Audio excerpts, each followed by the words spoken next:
আবারও বিপিএলে দেখা যাবে শাকিব খানকে। এবার আবারও ঢাকা ক্যাপিটালসের অন্যতম মালিক তিনি। গুঞ্জন উঠেছিল দলটি থেকে দূরে সরে যাচ্ছেন তিনি, তবে দলের বিশেষ এক সূত্র নিশ্চিত করেছে ঢাকা ক্যাপিটালসের অন্যতম মালিক শাকিব খান নিজেই। সেক্ষেত্রে 5 বছরের জন্য দল কিনেছে তার ফ্র্যাঞ্চাইজি চ্যাম্পিয়ন স্পোর্টস। আরও শুনুন প্রতিবেদনে। বাংলাদেশ প্রিমিয়ার লিগের বিপিএল এর আসন্ন 12তম আসরে আবারও দেখা যাবে ঢাকায় চলচ্চিত্রের মেগাস্টার শাকিব খানকে।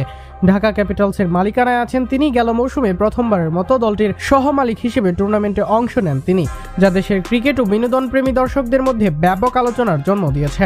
গ্যালারিতে শাকিবের উপস্থিতি যে সময় স্টেডিয়ামের উচ্ছ্বাসকে অন্য মাত্রায় নিয়ে যায়। যদিও ঢাকা ক্যাপিটাল শেষ পর্যন্ত শিরোপা জিততে পারেনি, তবুও পুরো আসর জুড়েই আলোচনার কেন্দ্রবিন্দুতে ছিলেন এই সুপারস্টার। সূত্র নিশ্চিত করছে এবারও ঢাকা ক্যাপিটালসের মালিকানায় থাকবে শাকিব খানের প্রতিষ্ঠান চ্যাম্পিয়ন্স স্পোর্টস।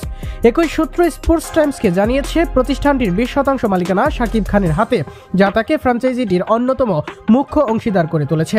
বিসিবির সঙ্গে 5 বছরের চুক্তি অনুযায়ী পরবর্তী 5টি আসরে ঢাকা ফ্র্যাঞ্চাইজির মালিকানা থাকবে ওই প্রতিষ্ঠান। যদিও এ বিষয়ে আনুষ্ঠানিকভাবে কোনো মন্তব্য করেনি শাকিব খান নিজে।